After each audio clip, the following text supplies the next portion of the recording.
एक ऐसी कहानी जो सदियों पहले की है, एक ऐसी कहानी जिसने चिकित्सा की दुनिया को हमेशा के लिए बदल दिया।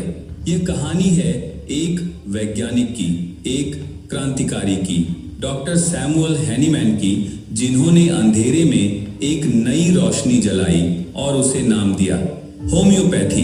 10 अप्रैल 1755 को जर्मनी के माइसन शहर में एक साधारण परिवार में सैमुअल हैनीमैन का जन्म हुआ।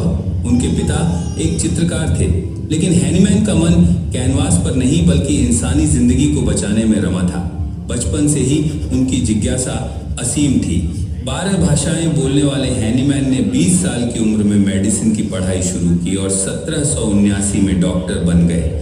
लेकिन उस समय की चिकित्सा पद्धतियां उनके दिल को चीरती थीं। उस दौर में मरीजों का इलाज एक यातना से कम नहीं था।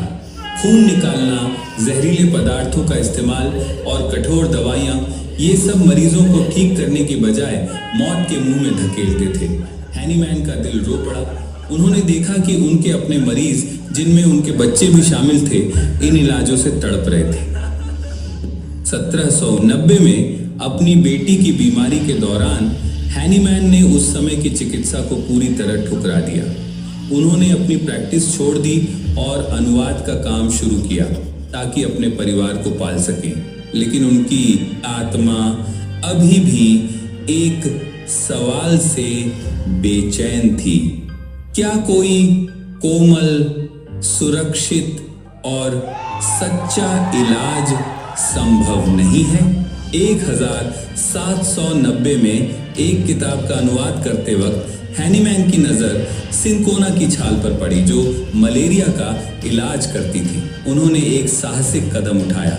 स्वस्थ होने के बावजूद उन्होंने खुद सिंकोना की छाल का सेवन किया और फिर उनके शरीर में मलेरिया जैसे लक्षण उभर आए। यह एक विस्फोटक खोज थी। हैनीमैन ने समझ लिया, जो पदार्थ किसी स्वस्थ व्यक्ति में लक्षण पैदा करता है, वही उन लक्षणों को ठीक भी कर सकता है। हैनीमैन ने दिन रात मेहनत की। उन्होंने दवाइयों को बार बार पतला करके उनकी शक्ति बढ़ाने की तकनीक खोजी, जिसे पोटेंटाइजेशन कहते हैं। वे खुद पर और अपने परिवार पर प्रयोग करते थे। उनके 11 बच्चों में से कई उनके पहले मरीज बने। 1796 में 6 साल की कड़ी मेहनत के बाद उन्होंने अपनी नई चिकित्सा पद्धति को दुनिया के सामने लाया, होम्योपैथी। लेकिन यह राह आसान नहीं थी। उस समय के डॉक्टरों ने उनका मजाक उड़ाया, उन्हें पागल कहा। हैनीमैन को जर्मनी छोड़कर पेरिस जाना पड़ा, लेकिन वे नहीं रुके। पेरिस में हैनीमैन की होम्योपैथी ने चमत्कार दिखाए। 1830 के हैजा महामारी में जहां पारंपरिक इलाज असफल हो रहे थे, होम्योपैथी ने हजारों लोगों की जान बचाई। धीरे धीरे उनकी ख्याति फैली। उनकी मृत्यु 1843 में हुई, लेकिन तब तक होम्योपैथी यूरोप से निकलकर विश्व भर में फैल चुकी थी। आज विश्व स्वास्थ्य संगठन के अनुसार होम्योपैथी दुनिया की दूसरी सबसे बड़ी चिकित्सा पद्धति है।